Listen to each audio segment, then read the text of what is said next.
Hey, what's up, my people? How you doing? My name is Dalton. Let me adjust this a little bit. And y'all know this is my channel. Now, a lot of you all been asking for an update. What happened with me during the storm and everything. But before I get to that, I want to tell you how. I already made it short, but I'm just going to go in a little bit more detail.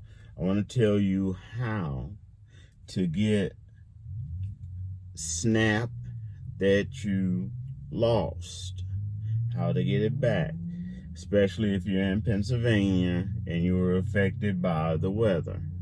You know, that storm that came through here, and they're still working on getting lights up and stuff and moving them trees out of the way, etc.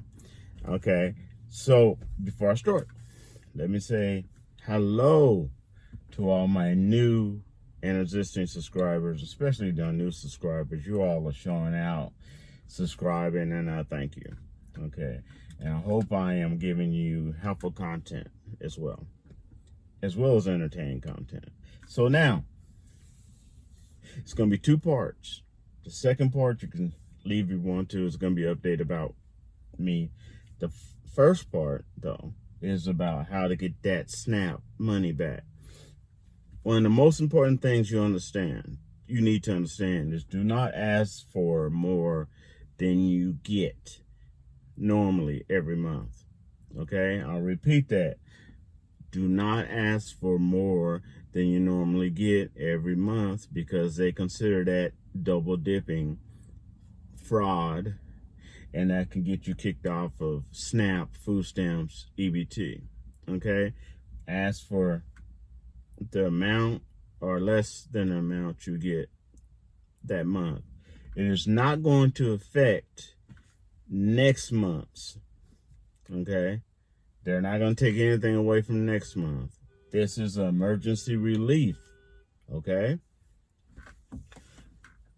how do you do it? You can call 311.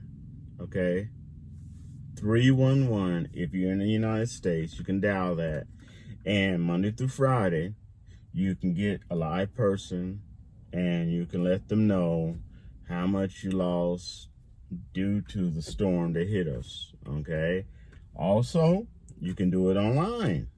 I will do my best to put a link in the description box within 2 days after this video is posted. Okay, that you can click on, and it's a super small, easy form. It is so, you could do it in 5 minutes. Okay, you can fax it in.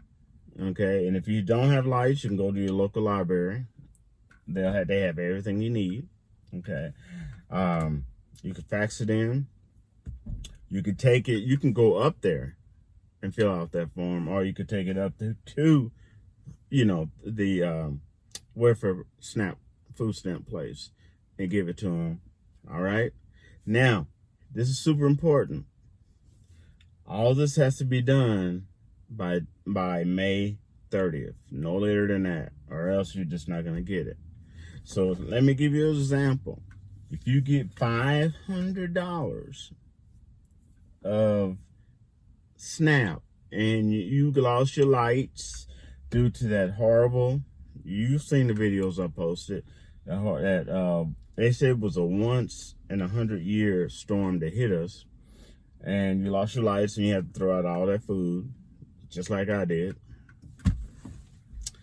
And okay, then you can get $500 worth, additional for this month, $500 worth of stamps to replace what you lost. Do not try to get $600. If you do, that's double dipping. Again, that's fraud. You get kicked off of SNAP. Okay? Now, as I said, you can go up there.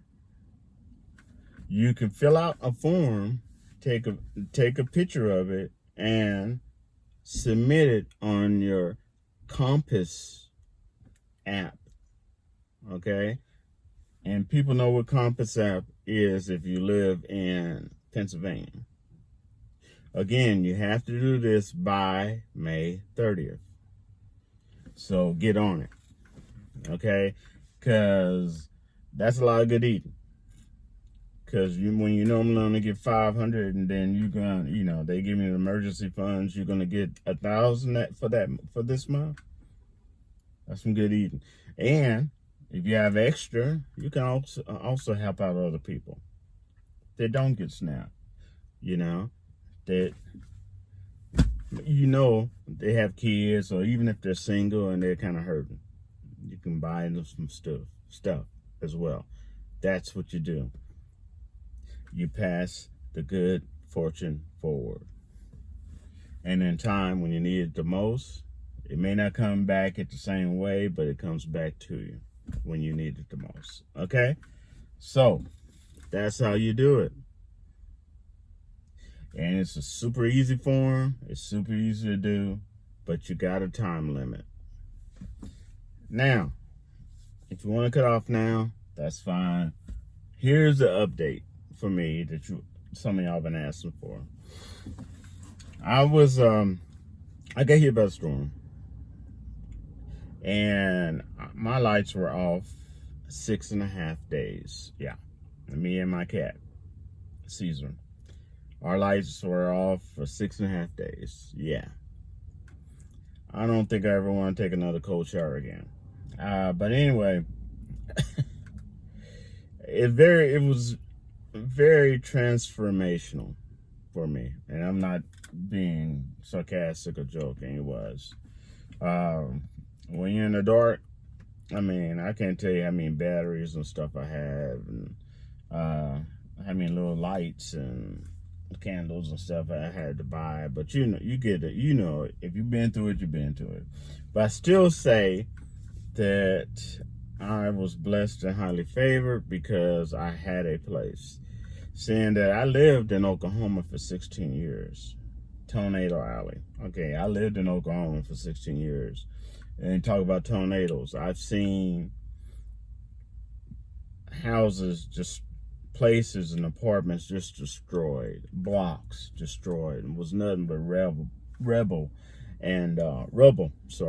And people literally had to try to pick up photos of past loved ones and stuff if they could find it, and hoping that pets survive. And it was, yeah.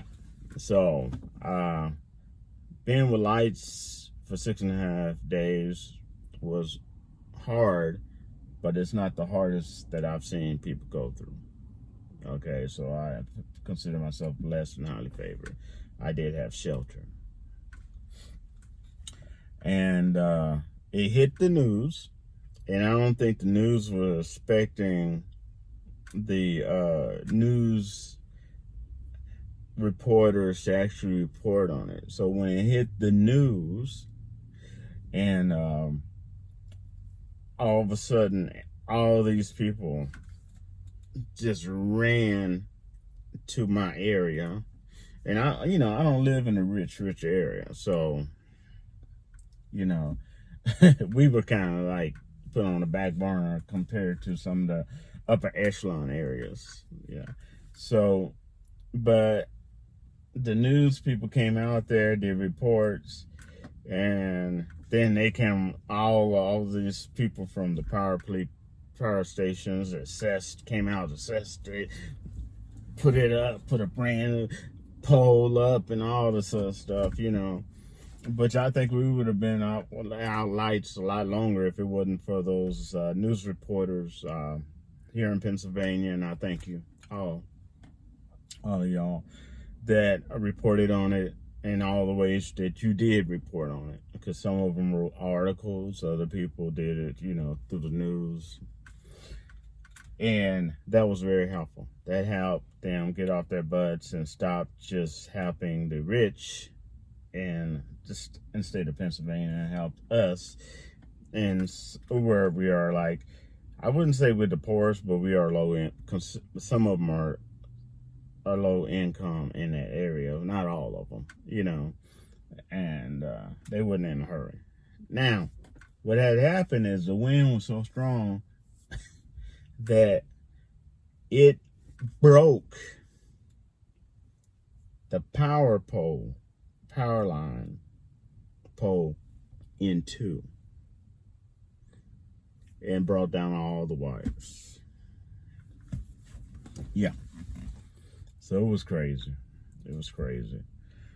And luckily, I thank God for my jobs, because I still went to work. So when I went to work, I was able to charge things up, charge up my phone. You know what I'm saying? So that was very helpful.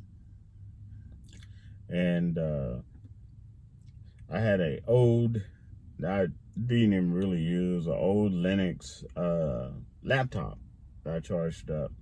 And I didn't realize I had saved movies on it. So that kept me entertained and helped me not to lose my mind. All right. So that's basically what happened. And sure, there's other details in there, and thank you to Red Cross. They came out and helped, and all the churches and other nonprofit organizations that came out and helped. Thank you all.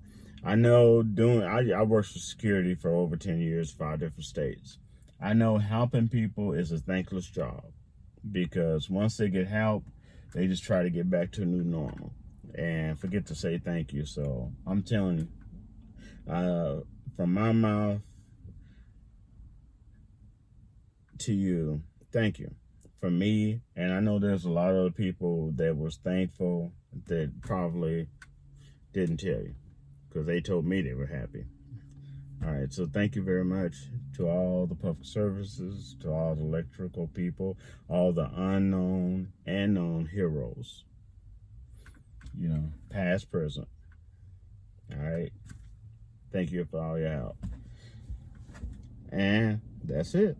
And I guess I'll rap to y'all later. So you got 2 parts. Peace.